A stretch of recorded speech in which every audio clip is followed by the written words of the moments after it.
Magandang araw po sa iyo, Sir Rafi. Ako po si Hilbert Villalba, 15 years old, taga-Tandag, Surigao del Sur.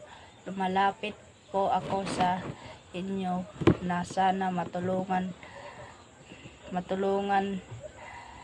ako para sa operasyon at mga gamot po. Ako po ay may sakit sa puso at kailangan na po operahan. Sana matulungan niyo ako. Gusto ko pa kasi humaba yung buhay ko para maipagpatuloy yung pangarap ko na maging isang engineer. Sana po mapansin niyo tong panawagan ko sa